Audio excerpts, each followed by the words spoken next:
Thank you. Hello and welcome to this Pearson Edexcel event for centres who are either new to teaching Edexcel GCSE RS or to those who may be joining us for a refresher. So just a little bit about me. So my name is Jenny Savage and I'm going to be delivering this new to Edexcel event. I'm currently in my 17th year of teaching religious studies and I have been a head of department for 7 years as well.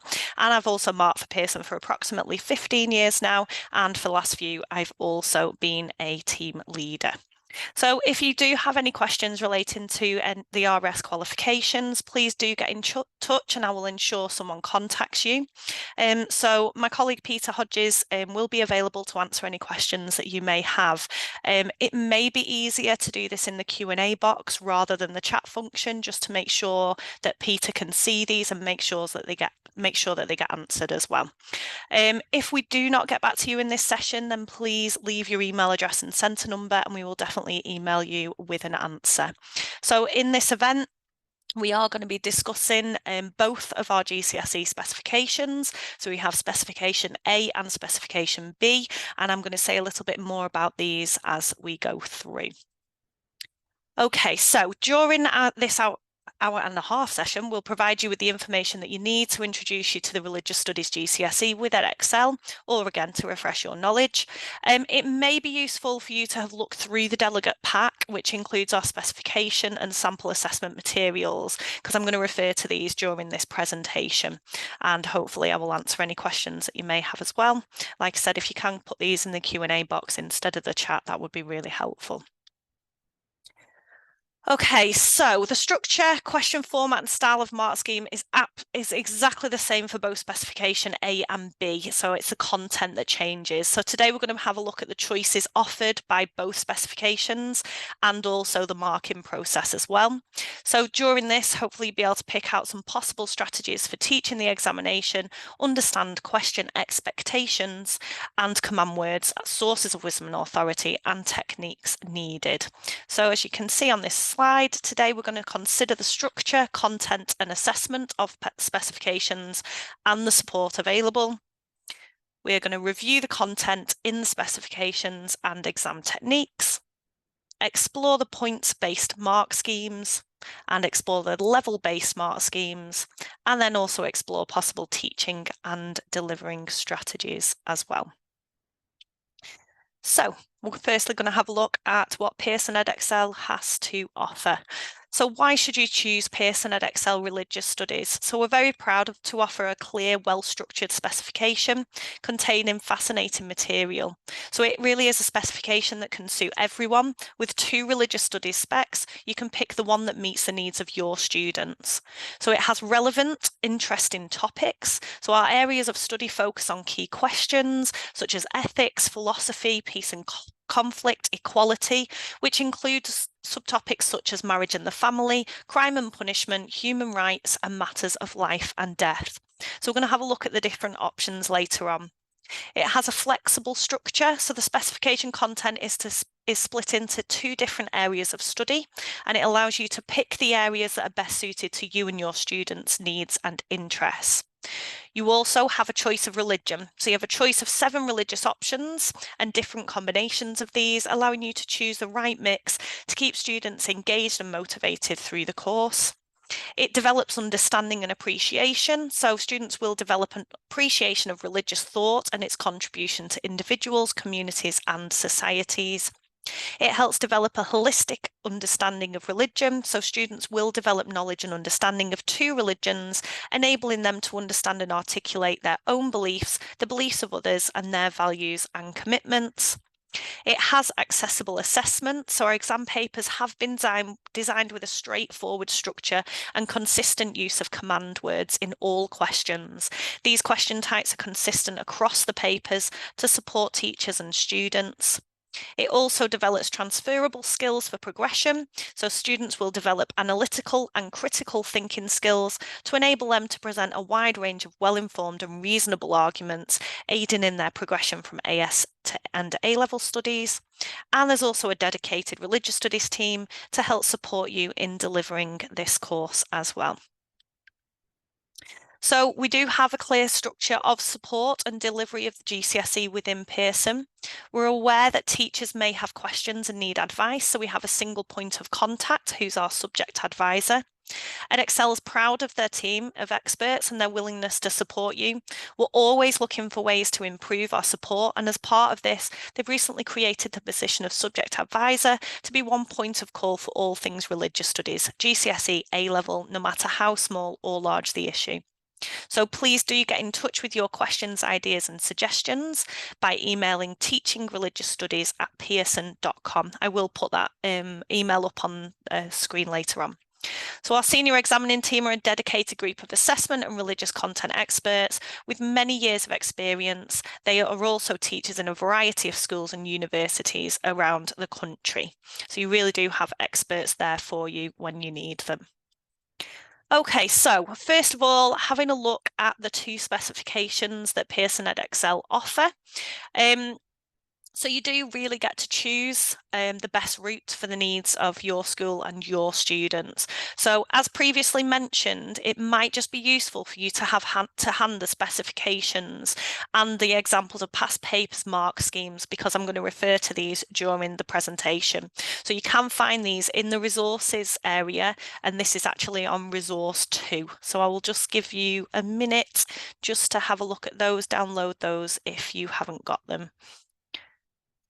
And I think Peter is popping lots of links as well into the chat that you can click on to get those as well.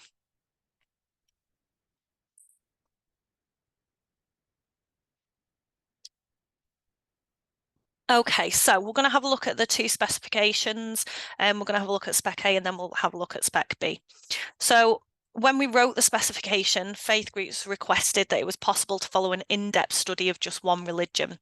This led to the development of two specifications, and we refer to them as A and B. So they offer different routes and topics, but they follow exactly the same assessment model. So the style of question and the application of the mark scheme and awarding are exactly the same. Okay, so you can actually, when you have a look at these, this PowerPoint, you've got the links, you can click on them and they will take you to them there as well. Okay, so the difference then, you've got Specification A, which focuses 75% on one religion and 25% on a different religion, and it offers a choice of either a textual paper or ethical philosophical issues. Students sit 3 papers in total. Whereas Specification B focuses 50% on each religion, including different ethical and philosophical issues, depending on which paper you choose, and students sit 2 papers in total. So it will become clearer as we continue, but as you can see, the main difference here is the split between how much you study in each religion, and also Specification A has the 3 papers and Specification B just has the 2 papers. So in line with DFE guidance, the assessment objectives remain the same across exam boards. It's the approach to the assessment and paper style that often attracts centres to Edexcel, as well as the support and clear marking style. Whichever specification you choose to teach, the assessment objectives or skills that the candidates are required to use are exactly the same. So there are two assessment objectives. They are clearly identifiable in the assessment materials. So we've got AO1, or Assessment Objective 1, and it's often understood as assessing knowledge and understanding, whereas Assessment Objective 2, AO2, assesses analysis and evaluation skills. So on the question paper, questions A, B and C assess AO1, and it's the D question that assesses the AO2. So candidates and teachers know what is expected in each question. Again, this is consistent across both specifications and across all question papers to support you in preparing your students. There are no trick questions in our assessments, and your students only need to learn techniques or 4 types of questions. So there are a wide range of religions, so there's something to suit every school. So the DFE guidance states that candidates must study 2 religions. Now, just to make you aware, because of the similarity in content, you cannot choose one religion as Christianity and the other religion as Catholic Christianity. You cannot choose those two together. But within both of the specification, every religion has its own paper, which prevents students from mixing up religions on exams, as questions refer to specific religions rather than religious believers. And much of the content in the specification is the same. It's the in-depth it is the depth in which you want to study a religion and the topic choices which will determine the specification that is best for your centre. So we're going to have a look a bit more in detail at Specification A. So this offers the ability to teach an in-depth study of one religion, and as a result, this tends to be the specification that many faith schools have chosen to follow. So it allows 75% of the study to be about either Catholic Christianity, Christianity, or Islam, and the other 25% on another religion. It's also worth noting that there is also an entry-level course that can be co-taught with this specification as well. So feedback from schools say that they appreciate spending 75% of the course on one main religion, balanced with the 25% of an alternative. And they find that having 3 papers with 2 shorter question papers meets the needs of their less focused students. The inclusion of worldviews and non-religious responses also supports students that do not have any faith background. So just having a look here at the 3 papers that you will sit. So you can see that the paper 1 is worth 50%, and you have 4 questions. So question 1, 2, 3, 4, and for each of those there is an A, B, C, and D.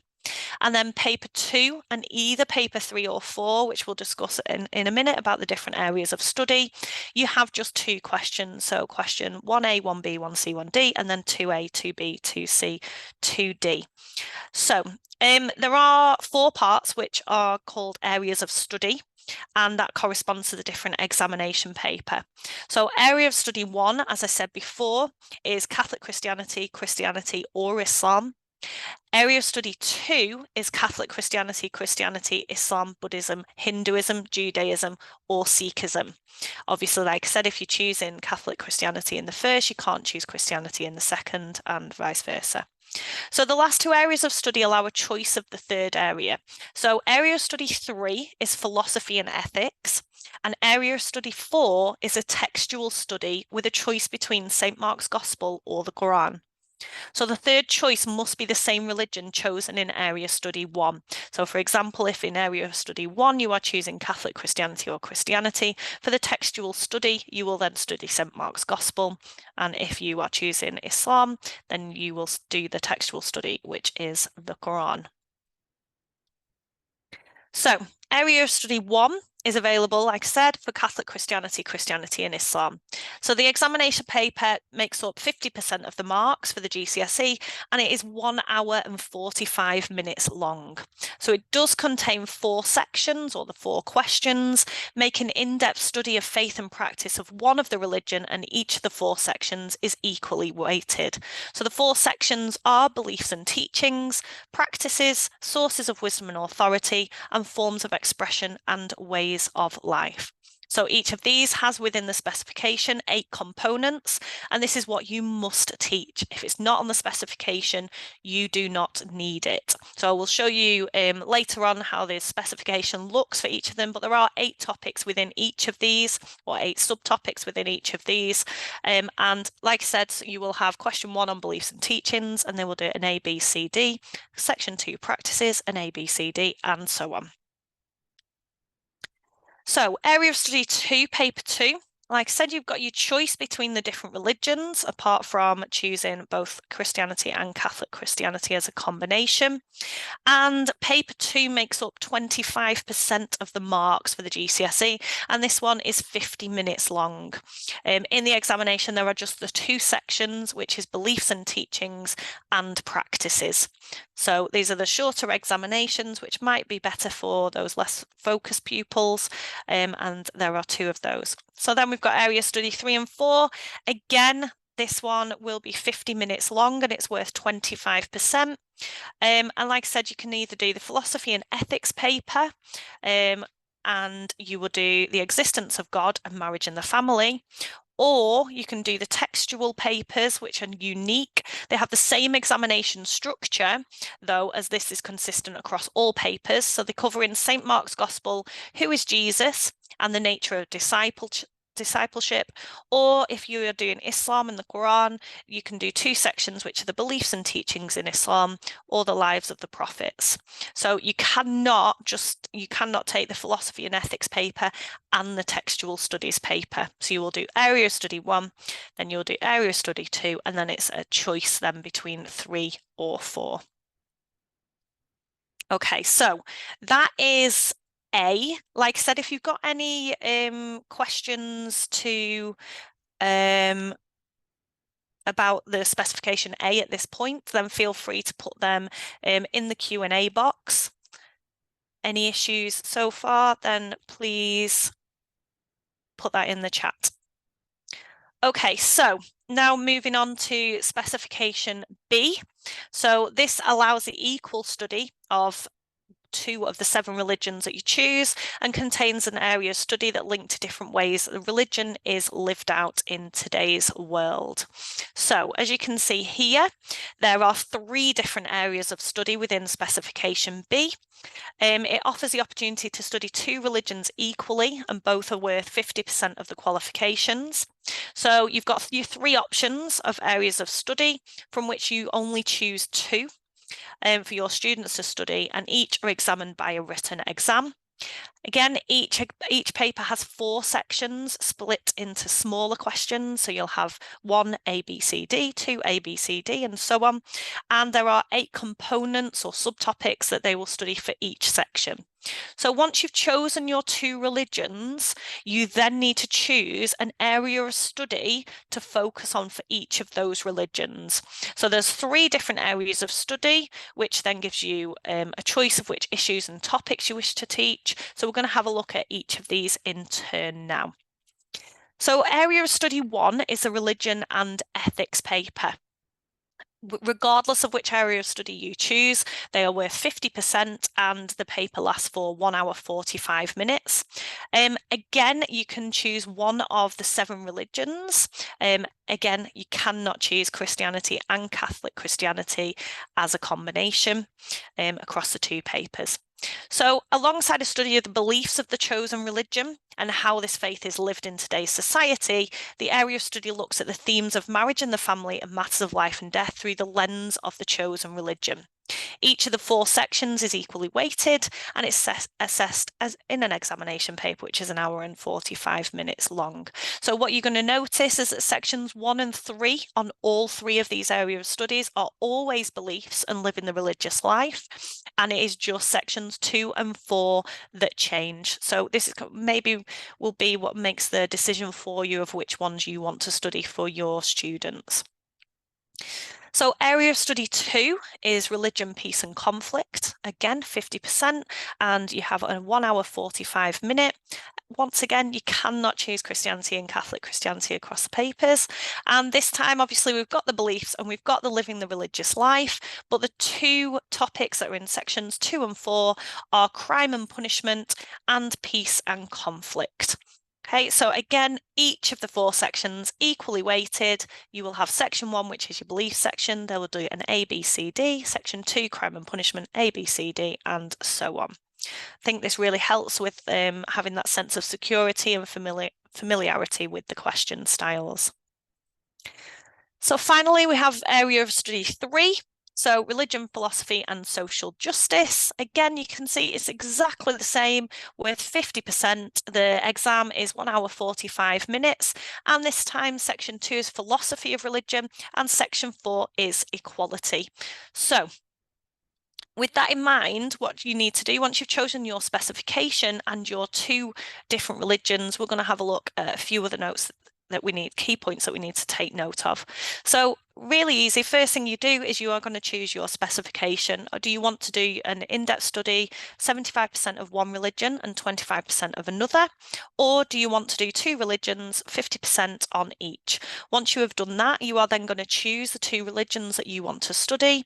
And if you are doing Specification A, you will choose either the textual studies, and if you are doing Specification B, you will choose out of the three areas of study and have two different religions for each of them. So that's just a bit of an overview of the A and B and the different ways that you can really choose which specification you want to follow. Like I said, the question types and everything is exactly the same across. So everything I'm going to be telling you now is exactly the same, regardless of if you choose to do Specification A or Specification B. Okay, so this is the structure of both specifications. So we can see here, this is what it looks like. We have got the area of study. So this is an example of Section 1 Catholic Christianity, which is the beliefs and teachings. You can see that the section is divided into 8 bullet points. So all exam questions and mark schemes are based on these bullet points only. Please avoid relying on textbooks and social media. I'll say a bit more about this. I'm quite passionate about this one. And then you will see that on one topic, there will be an asterisk. This is to identify a question that will require knowledge and understanding between two religions in the UK. So this is really where there is that comparison. Okay, so you can see we've got the 8 bullet points there that show you the content required in the examination. It is these that determine the wording of the questions. I cannot stress enough how important it is that you teach using the specifications and not just based on textbooks, because you never know in textbooks if you've got exactly the right amount of information. And also the wording within the specifications is very, very important.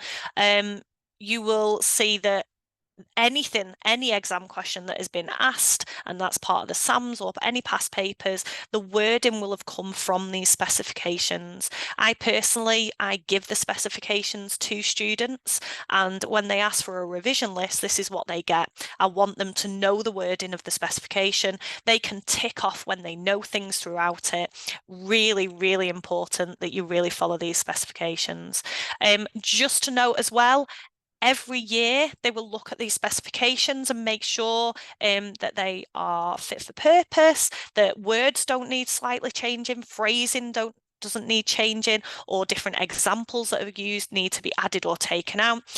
So in September there are some slight changes, not major, but if you are already teaching this specification and this is more of a refresher, please make sure that you do have a look at the new specifications. There are always some slight changes that you need to be aware of.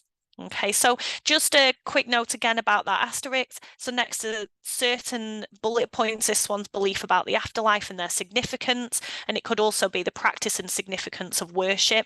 So it does highlight that students need to compare within the context of the wider British society, the religious traditions of which are in the main Christian. So basically, this is a point where they could get a question asking them to compare to the other religion that they have studied.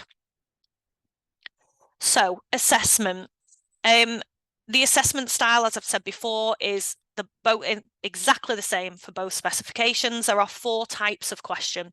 We have A, B, C, and D. And what's brilliant about this specification, I think, personally teaching it, is that you can really get them used to these styles of questions. So there are copies of all past papers, mark schemes, and examiner reports on the website, including an overview of all the questions asked on one document. So I would really suggest that you familiarise yourself with these. And again, if you've not already, please have a look at the assessment materials and pause and just download these. Familiarise yourself with the papers and mark schemes, because I am going to be going through now each of the different questions in turn and what is expected from those.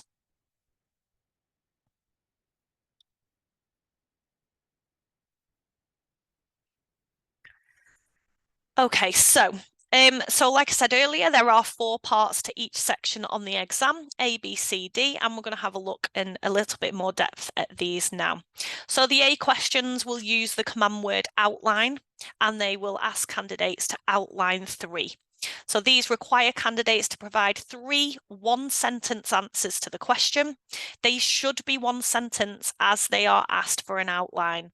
They will not be awarded anything for development, so any further explanation isn't required, and one word list will be penalised as well.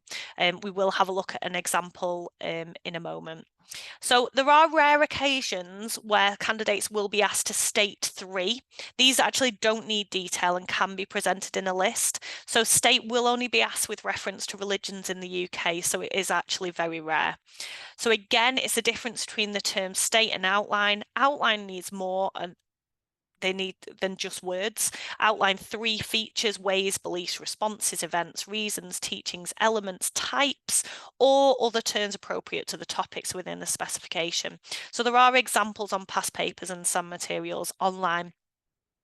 Personally, when I'm teaching this, regardless of if it's an outline or a state, I tell them to do 3 full sentences on 3 separate lines because they can get penalised. They can also get penalised if they do 1 sentence with 3 words. So it's really, really important that when you're teaching this, you teach them that it does have to be 3 full sentences.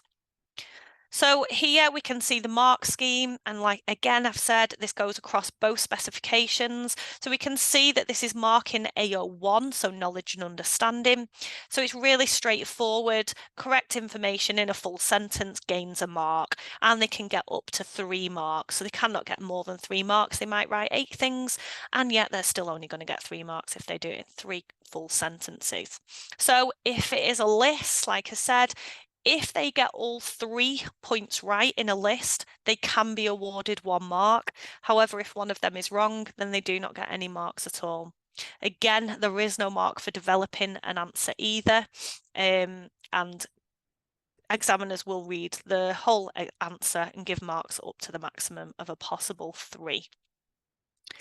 So I'm going to put this one here. I hope you can read this. I'm sure we're all used to reading different handwriting.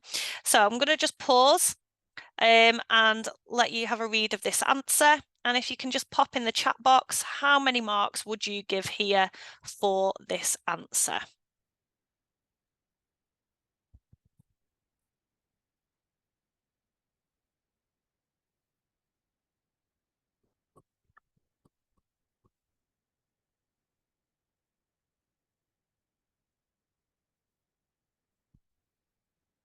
So if you can just comment in the chat box how many marks you would give this answer.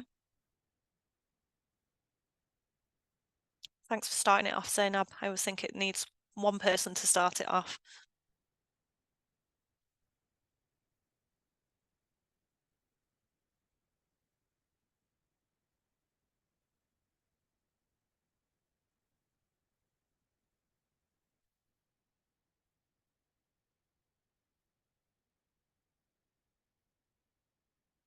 Okay, we've got a bit of difference here.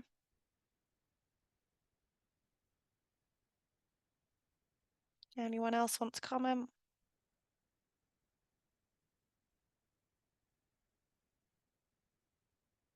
Okay, thank you for those of you who have commented. So this does actually get awarded 3 marks. The candidate answers providing 3 correct beliefs about holy books in Islam as an outline and is awarded 3 marks. We can see that there are 3 full sentences there. We've got that Muslims should recite it to become good Muslims, and it comes from Allah. So they would get the full marks. Oh, I can see a raised hand from Bertrand.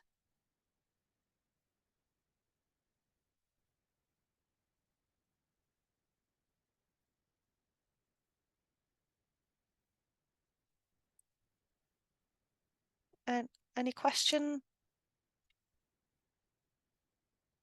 If you can just add your question to the chat, Bertrand, that'd be really helpful. Oh, it was a mistake. Okay, that's absolutely fine.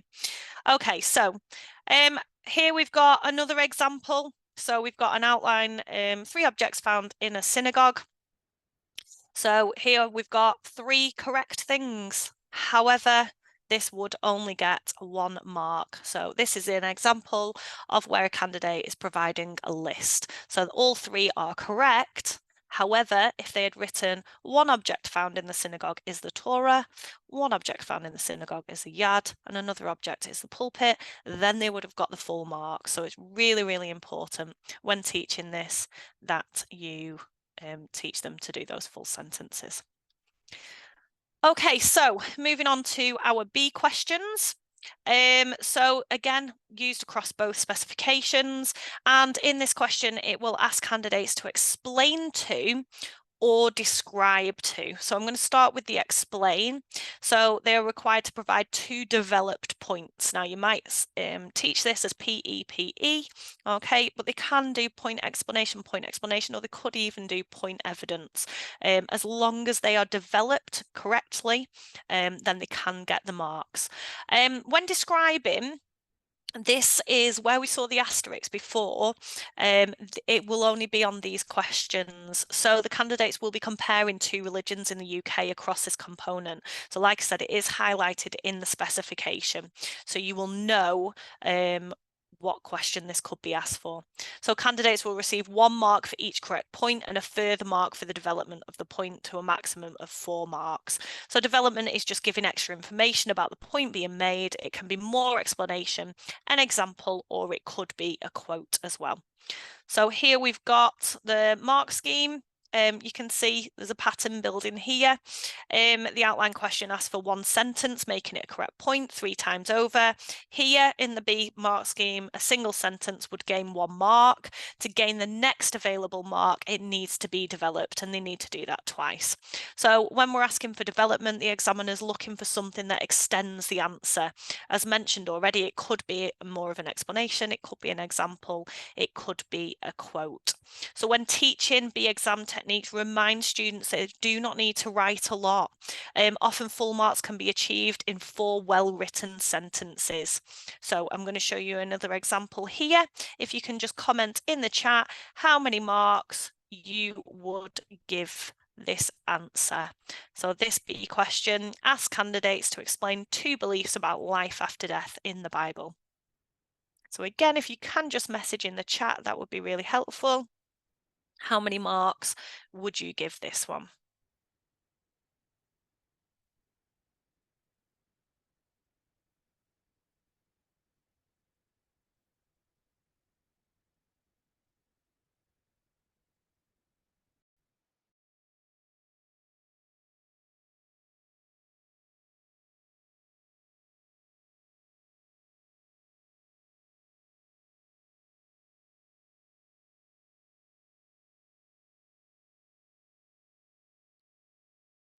Okay, I think we've got a bit of pattern here. Everyone seems to be saying the same, which is brilliant. So yeah, they have provided 2 beliefs and they have developed each. So this is awarded 4 marks.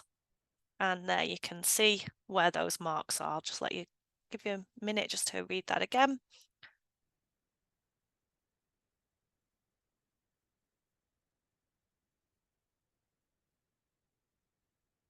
So I'd say the setup of this answer in 2 paragraphs is a good example of encouraging students to split the answers so they don't forget to do 2. The marks were awarded as it's shown in the slide here.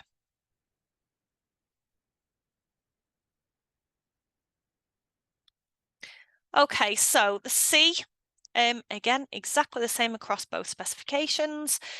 So it is actually the same as B, but this time there's the addition of an extra mark available if the candidates can support one of their reasons, ways, or points with a reference to a source of wisdom and authority.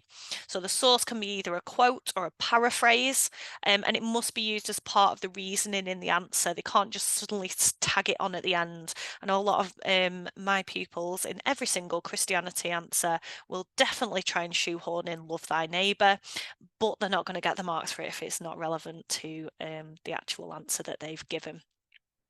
So again, you can see for this one, we've got our 5 marks for our point, that's developed and then developed further with a source of wisdom and authority, and then another point that is developed. Very similar to the B question. So just to make you aware, sources of wisdom and authority are identified on the specification. So these are examples of what can be used, and they're there to support teaching. Questions will not always be directly asked about them.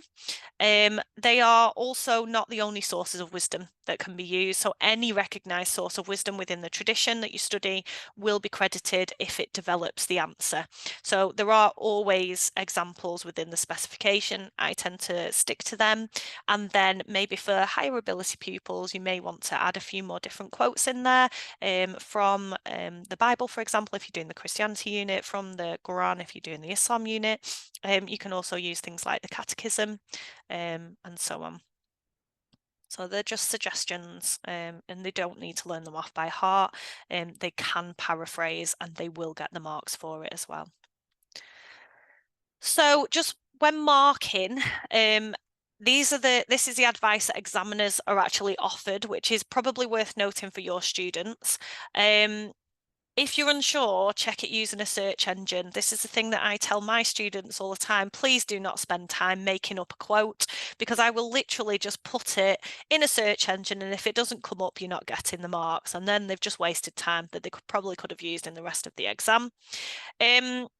If you're unsure about the validity of the source, like I said, just check it using the search engine. I always show pupils how I do this. If the response says in John it states, and then paraphrases or quotes something else, for example, from Genesis, they do not get the mark if it's incorrect.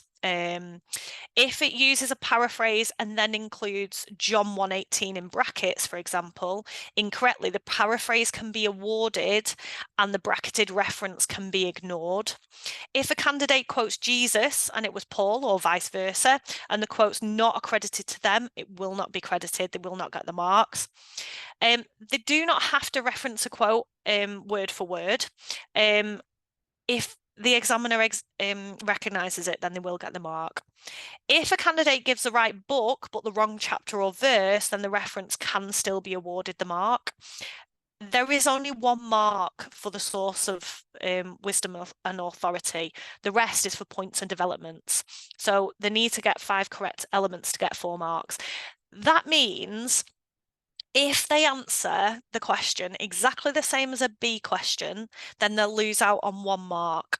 Now, personally, what I tell my students is don't say where it's from at all. As you can see, they can get the mark from just saying this is in the Bible. If they were to give a quote and they don't say it's from John, for example, they will get the marks. So I always tell them to hedge on the side of caution. If they don't say it's from John, from Genesis, but they just give the quote and it's correct, they'll get the marks. If they say it's from the wrong book, then they risk not getting the marks at all.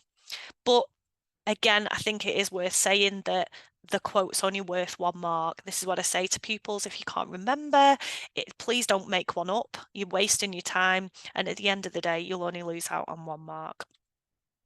So here we can see the mark scheme for the C question. So questions are marked in the same way as the B questions, but the extra mark can be given for 1 developed answer that includes an additional reference to a source of wisdom and authority. It does not have to be at the end of the paragraph. It can be at the start or in the middle. So that's just an example. That's where you're giving the marks. It doesn't matter what order it's in. The source can be the point made, the development, or the second development is worth 1 mark wherever it's used. It must be part of the answer and add to it, though, rather than just simply being tagged on at the end. So here, this question asks candidates to explain 2 ways in which revelation might prove the existence of Allah. I thought it was going to come up so I could just show you it, so I could get you to find out how many you think it should be awarded. But instead, I'm just going to let you have a quick read through that.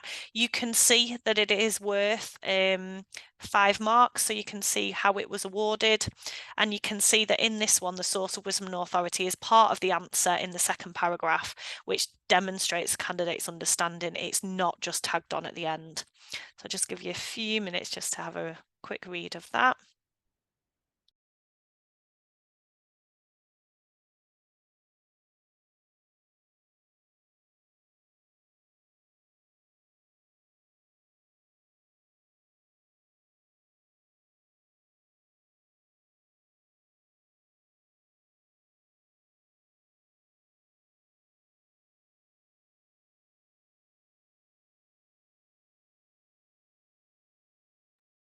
Okay, so there has been a few questions in about quotes. Do they need quotation marks, first of all? If the candidate is paraphrasing, then they absolutely do not need quotation marks. I would say if they know the quote, then put the quotation marks. It makes it really easy to see that they've included this quote as part of their answer. How far can they paraphrase? That's really difficult for me to say. Like I said prior, it does need the examiner needs to be able to identify it as it coming from a source of wisdom and authority, so you need to make sure. And what I would say is an issue that a lot of my pupils have is, so this is from just personal speaking from this question, is that they tend to go into it maybe starting with the quote and explaining what that means, but they're not actually giving the point prior to that. So quite often they'll miss out on the point. So they're only getting marks for the quote or the paraphrasing and then the development of that. So the one thing I would say about paraphrasing is just make sure that it doesn't just become the development of the point and they are adding something else into it. Because I find that that's something that my pupils do a lot of. I don't have any examples of student responses that haven't been awarded because of their quote to hand. However, this is certainly something that I can try and find for people as well. Because yeah, I get it. Like I said, the one thing that I would say about this is the quote's only worth 1 mark. So especially for me with lower ability pupils, it's not something that I focus on very much. I really, really focus with the B questions, getting that point, getting that development, and doing exactly the same in the C questions. And then I kind of see it as if they are able to give a quote or a paraphrase, then actually it's more of a bonus rather than massively relying on it to be able to get their marks up. You're going to see in a minute when we do the D questions, there is actually a lot expected of them. And I'd say they probably only have about 15 minutes for the D questions. You may have some students that you want them to focus more on them. So do you really want them worrying about the C questions and just that 1 mark for the quote? So yeah, if there are any other questions, I'm going to be moving on to the D questions in a minute, which there's quite a lot to go through there. So any more questions on either the A, the B, or the C questions, please do just pop them in the Q&A or the chat box. I will just give a few more minutes before I then move on to the D questions.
Okay, I don't think we've got too many questions here. So I am going to move on to the D questions, the evaluation questions. Just very quickly, I think it would be really useful for me to know, do you currently teach the Pearson Edexcel specification, one of them, or is it something that you are looking into next year? If you could just add that in the chat, that would actually be really helpful. Just knowing if this is all new to you or is this something that you currently teach?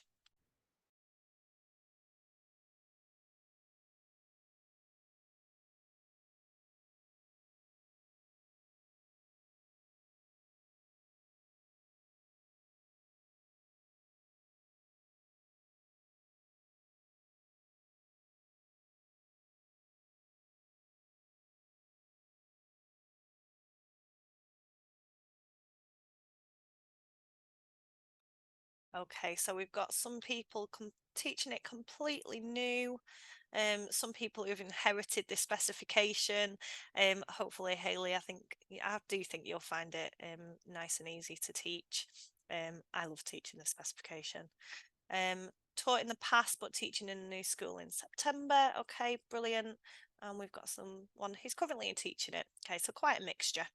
Okay, brilliant. So I'd say the D questions are probably some of the most controversial, and you'll have your own opinions on them, but this is the one that is assessing the assessment objective 2.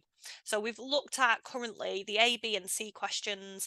They really focus on the knowledge and understanding. So now we're having a look at the analysis and the evaluation aspects of religion and belief. So here is where we change from point-based marking to level marking. So really, really simple. The A question, 3 full sentences, 3 marks. The B question, point that's developed, 2 marks. Another point that's developed, another 2 marks. You've got your 4 marks. With the C question, your point that is developed and a source of wisdom and authority for 3 marks, and another point that is developed for another 2, and you've got your 5 marks. Really, really easy to teach. Really, really easy to mark and find those marks. Now, the D question, like I said, now we're looking at level marking. And the aim here is to fully stretch all students, okay, to make space to assess and reward our higher achieving students as well. So if you are familiar with A-level marking, these questions are marked in a similar way, which I will explain a little bit more later. So the D questions do account for half of the mark, so adequate time really does need to be dedicated to these. So they include a statement, one which provokes a divided opinion, either within the religion or between the religious tradition and non-religious people. This is followed by support for students in identifying the elements of the question that need to be covered as instruction and in form of bullet points. A key point to note here is that the question is not what are the arguments for and against this statement. The question is to evaluate this statement, considering the arguments for and against. So the question's asking for candidates to look at the strengths of the arguments that they give. So it's not a good idea to teach the arguments for and against without considering the value or strength of the arguments used in relation to the statement. So if you're familiar with existing exam papers, you'll notice that the word should has now been changed to must. You can see that highlighted in red there. So previous years it said in your response you should, now it is changed to in response you must. Just to clarify that this is how answers must be given. So if you do use existing papers with students, it might just be worth highlighting this if you're using any past papers with them, for example, that this has changed to must. So like I said, it starts off with a statement. It tells you that you need to evaluate the statement. You do need to give arguments for and against, and then it gives you the bullet point list of what they must do. So for me, when I'm teaching this, I tell students to use this as their checklist going through. Have they actually done these things? So they must provide 2 points of view from within the religion they have studied. So if it says here, refer to Christian beliefs, refer to Muslim beliefs, for example, they must refer to divergent views. And these divergent views are always in the specification. Again, just going back to how important it is to follow the specification focus and really have a look at that. It is identified on the specification bullet points. Okay, so what it may do, it may add an extra bullet point. So it may say refer to Muslim teachings and then refer to different Muslim points of view. Again, it just helps remind students that they need to give those diverse religious points of view. So just for if you are looking at specification A in the textual studies, so 4A and 4B, this will refer to Mark's Gospel or refer to the Quran. So there is a slightly different mark scheme for this. Okay, so there are examples of this in the SAMs, the sample assessment material, and the aim of the additional bullet point is just to introduce space to consider the diversity of view.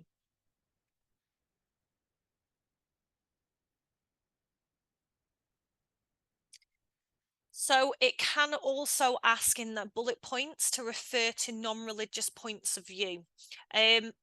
Again, this will be highlighted within the specification. So please have a look on this. If you, again, something that I do a lot of is I will make up my own statements using the specification when I'm doing practice questions with pupils.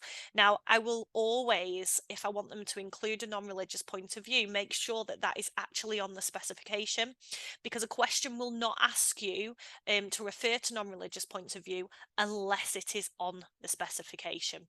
Okay, so that's really, really important because again, something that I tell mine, yes, you use this as a tick list of have you included these. If, for example, it doesn't ask for non-religious points of view, so it's just as important for these bullet points to know that if it doesn't ask for something and then they include it, they cannot get marks for it. Okay, so really, really important that they have a look at these. Okay, so it will only cover content in the specification. Please, please remember that. It can also ask them to have a look at relevant ethical arguments or refer to relevant philosophical arguments. Okay. Again, if they don't, then they will not be able to gain full marks. And again, if a question does ask them about this, it will be because it's on the specification. So you can see an example here at the bottom on 2.5 at the end. It says, and the application of ethical theories such as situation ethics and Christian responses to them. Okay, if it says that on the specification focus when you're doing an evaluation question on here, I would definitely add them in there. Are there any questions before I move on to the mark scheme of D questions about how they are actually set out?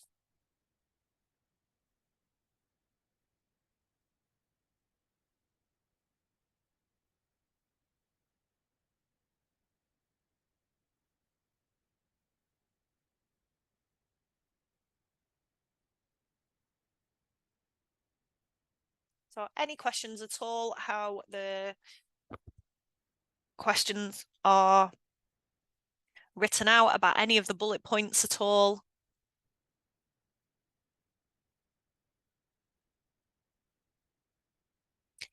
It will always say reach justified conclusion. So it will also always ask them to refer to the chosen religion, could ask for divergent beliefs within that, could ask for non-religious views or your relevant ethical theories.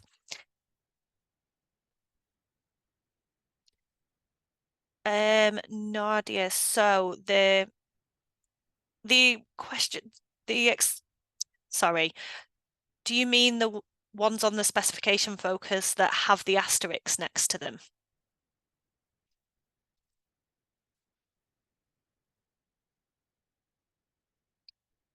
So I think what you're asking me about is, yeah, so on certain units. So that's just going back to, if there's an asterisk, it could ask you the describe question.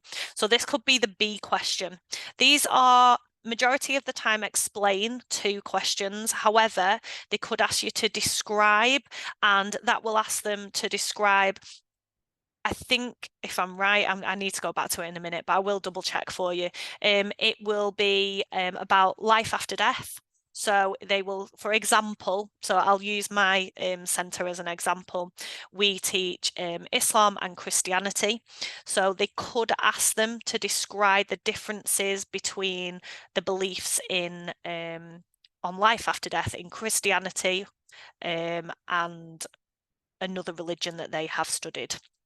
Okay, quite often they will talk about the main religious tradition of Great Britain, which just means Christianity, and then it will be with the other religion that they have studied.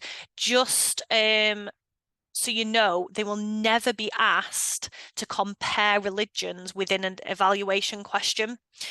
So it will never say on a D question, refer to Christian teachings, refer to another religion you have studied. That will not come into the D questions as far as I'm aware.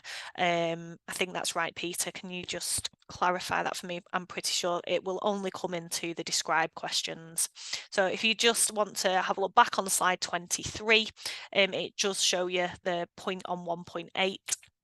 And I think the two things that can be compared are the afterlife and also worship. I hope, does that answer your question, Nadia?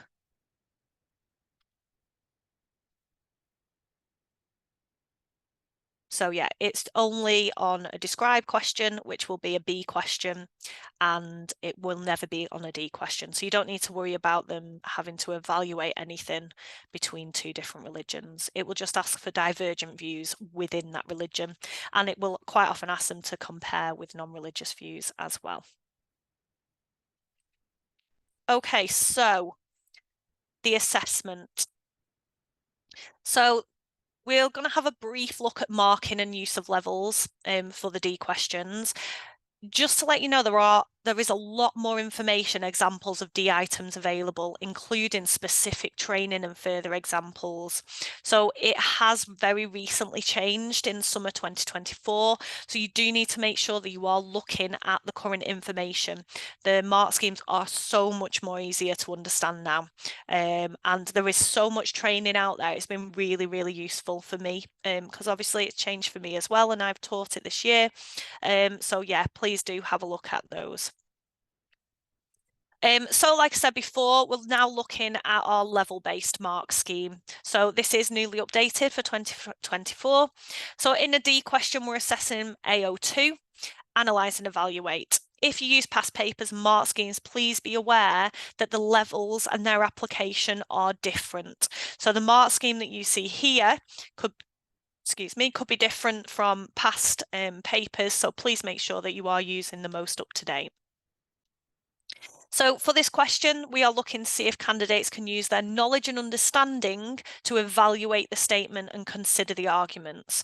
But what can they do with the knowledge? Can they actually apply it? Are they aware of whether their arguments are valid or not? So it's really about the quality of their explanations, arguments, and their appraisal of those that is assessed. There's a clear progression from level 1 to level 4. Level mark schemes cannot be point marks. Examiners are looking for a best fit. There's no one correct way to reach level 4. The descriptors can be met in many different ways. Now, there is a concern that's been expressed from examiners about more able students being given formats or writing frames, which can actually limit their answers and cost them marks. So have a good look at the principal examiner reports for more detail, which can be found on the website as well. So yeah, I think if you have, for example, lower ability classes, you may want to give them kind of a framework for them to use, a writing frame of certain format. But for pupils to really get those higher levels and higher marks, you really need to make sure that they're not constrained by these, because it really can limit them. Bertrand, you've got your hand raised again. I don't know if this is a mistake or just while I'm working that out, just so you know, the past training content has just been put into the chat by Peter. So it'd be really, this is your specific training that you would really do want to look at. And there's some amazing interactive resources as well that really talk you through what level they get, why they get that level, and so on. Okay, Bertrand, I'm going to carry on. I don't know if it's a mistake. If you do have any questions, please feel free to put those in the chat. Okay, so each level is split into two areas. So you can see there's two different lines here. So the first line is about the quality of understanding for religion and belief. So the arguments either side of the issue. The second line is about the judgment or evaluation or consideration of the arguments given and their value including a conclusion. So both must be equally achieved to secure that level. If it's partially met, it will be bottom mark in the level or the middle mark. Conclusions may be made throughout the answer rather than at the end, especially if timing is an issue. So if they are kind of coming to a bit of a conclusion after each point that they make, that's absolutely fine. They have then met that point, so they will get the marks. It doesn't have to be an at the end thing where they show a conclusion. Okay, so unfortunately, there is no easy way to award a level because it isn't point marked. It really isn't like the A, B, and C questions. The first thing you need to do is read the response fully first and see where it fits best with the level descriptors.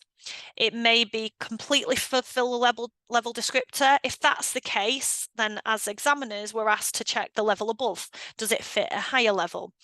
It may not fulfill the descriptor. If it has some elements, it may be the bottom mark in the level, or many elements, then it may be awarded the middle mark. So each question is discussed in detail in standardization meetings each summer to decide how this works. So like I said, there's not really any easy way to decide which level to award. So you must read the response fully first and see where it fits best within the level descriptors. So this diagram here uses a 2 area as a place to start. So in yellow, does the candidate demonstrate isolated pieces of understanding or a limited understanding? Is it higher? Is it a sound understanding or a thorough understanding? In green, has the candidate made judgments about the value of the arguments they've presented rather than just presenting a viewpoint? Have they simply asserted a judgment or linked to analysis of their response, or clearly linked judgments to analysis or appraised their arguments? Have they used this judgment to then arrive at a conclusion? And is the conclusion justified in any way? So here we've got go from isolated to limited to sound to thorough understanding.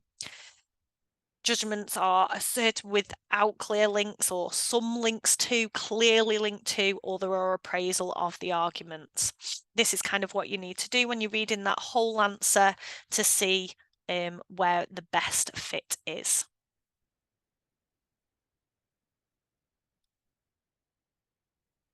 So as Peter's just mentioned, if you're not new to this and you have taught it before, then the appraisal of arguments has now just been put in level 4. So the appraisal has been taken out of level 3. So candidates can get higher within the levels, but it's really that appraisal that is needed within that level 4.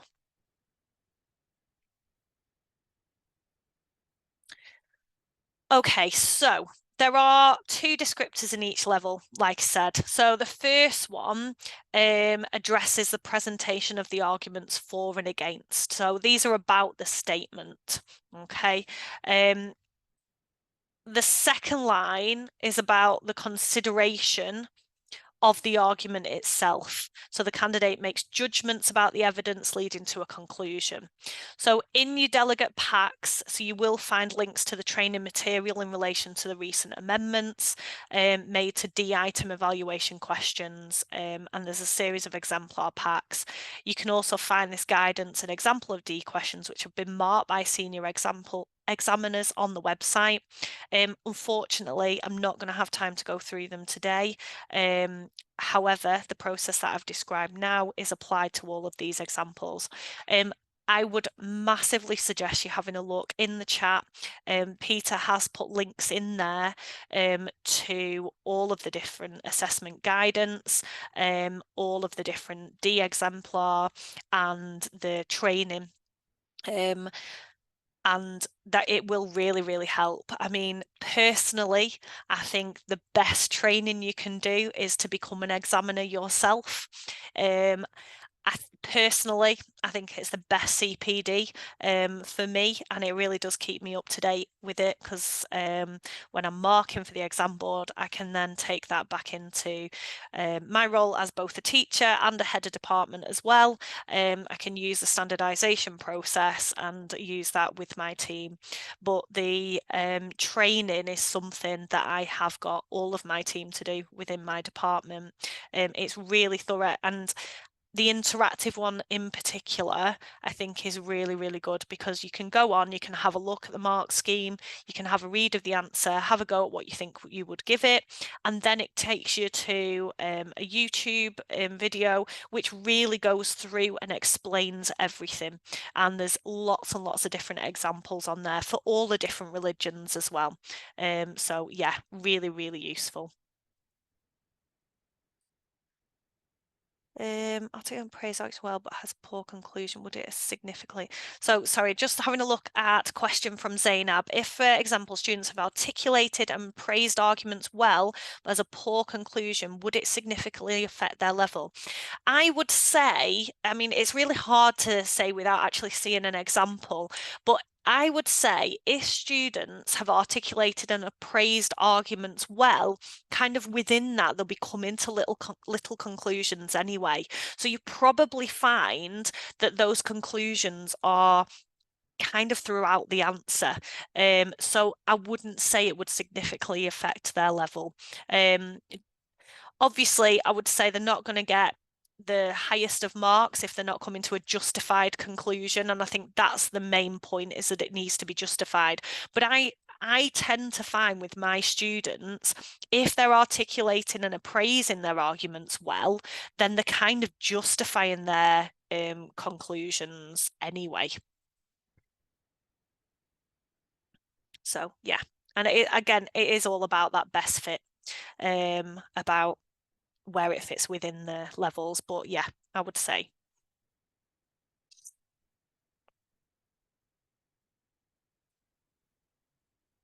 Okay, before I go on, I think the D questions are ones that lots of people have questions on.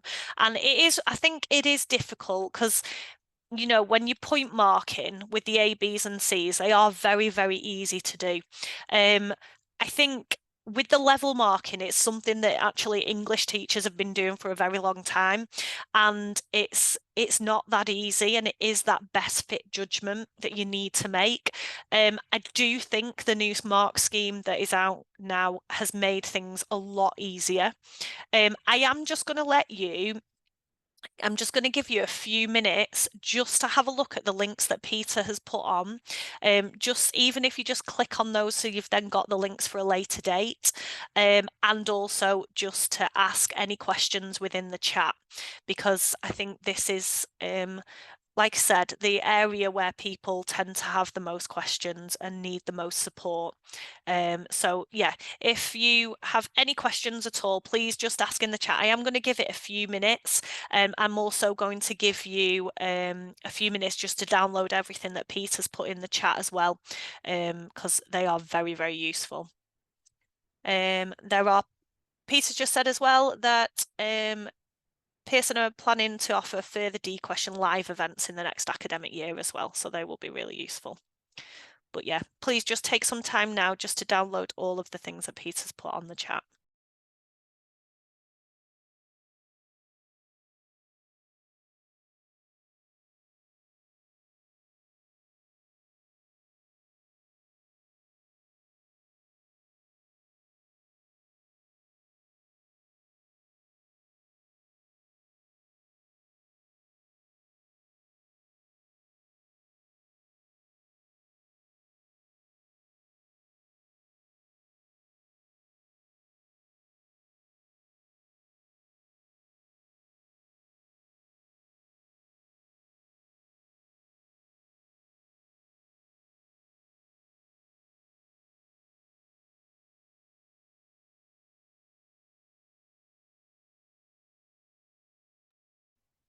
So something that I was going to come on to after, but Peter's just put it into the chat now as well.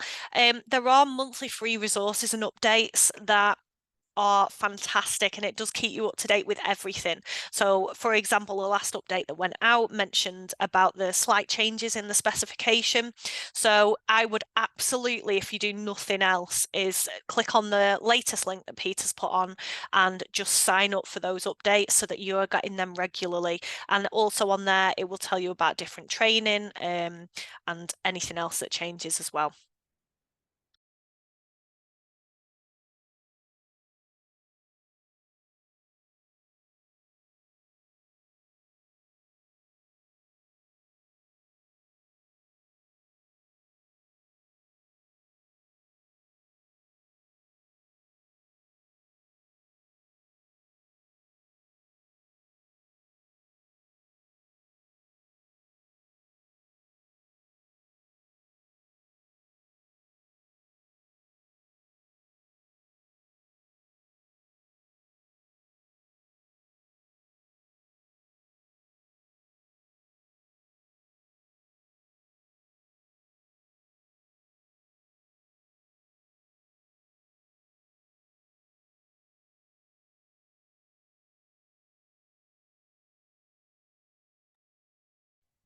Okay, hopefully you've had enough time there to have a look at all the different links that Peter has put on there. So just one last thing on the evaluation questions, the D questions. In sections 1 and 3 on the papers where it's worth 50%, spelling, punctuation and grammar are part of the assessment of GCSE Religious Studies. So it is assessed by different criteria to the content and assessment objectives within the qualifications. So it's assessed on the AO2 12 markers in questions 1 and 3 on 4 question section papers, and on question 1 and on a 2 question. On question 1 in the 2 question section papers. So there are 3 marks available for spelling, punctuation and grammar. The table that you can see here shows how they are rewarded. So below threshold performance gains 0. It's worth noting here that if they do not gain any marks in their response, they do not get any marks for spelling, punctuation and grammar.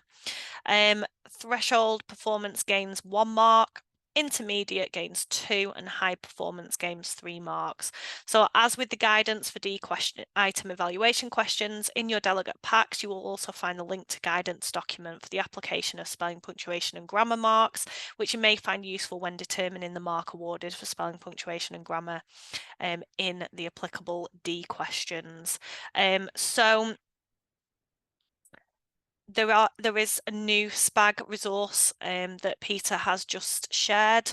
So there are no changes from here, it's just more for clarification. So there's exemplars there with examiner commentary as well.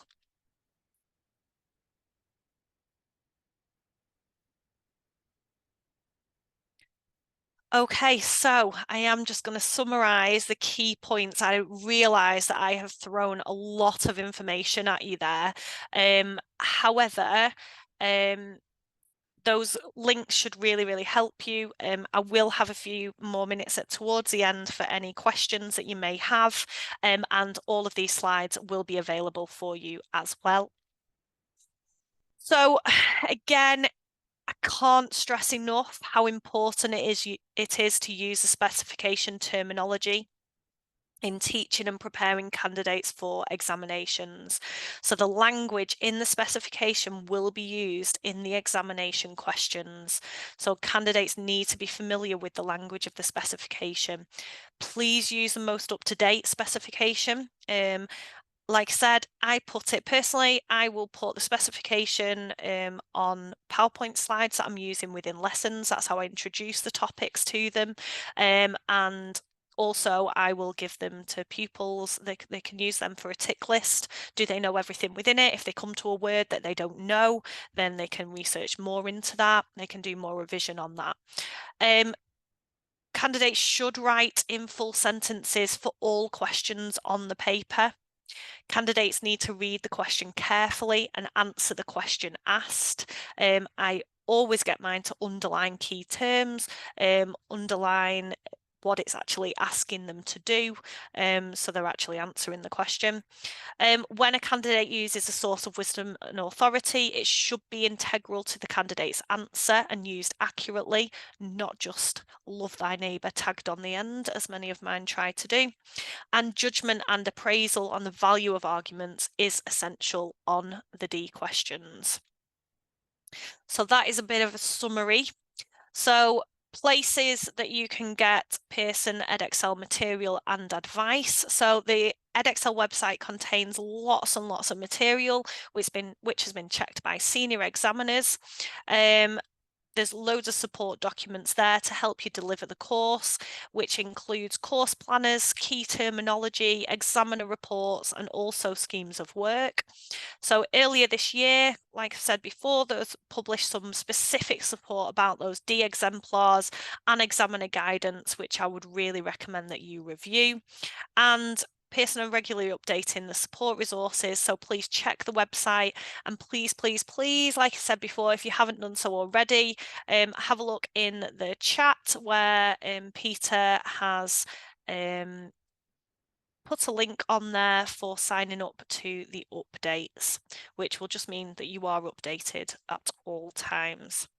So I'm going to again pause here to see if you do have any more questions for me. I'll just keep an eye on the chat here. I know Peter's been doing a great job of that, sharing lots and lots of different information. I think I'm doing okay. We've got about 10 minutes left, so I definitely have time for some questions. Thanks, Zainab. I hope it was helpful.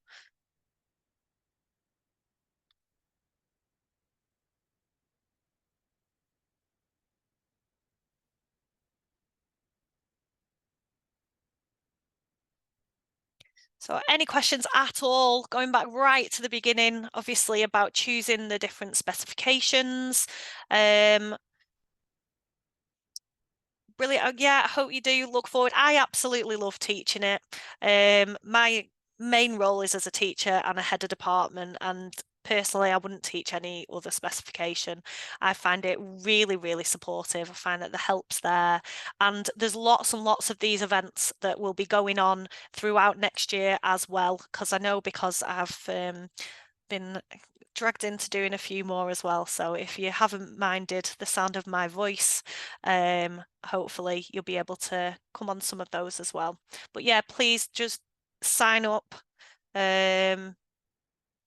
Oh, I've just seen another question there. Mark the year 10 mock papers. Oh, good. I'm really glad, Hayley. They're not easy to mark. They really aren't easy to mark. So yeah, I'm sure you've done a great job, but hopefully this will just give you that little bit more clarification that you might need.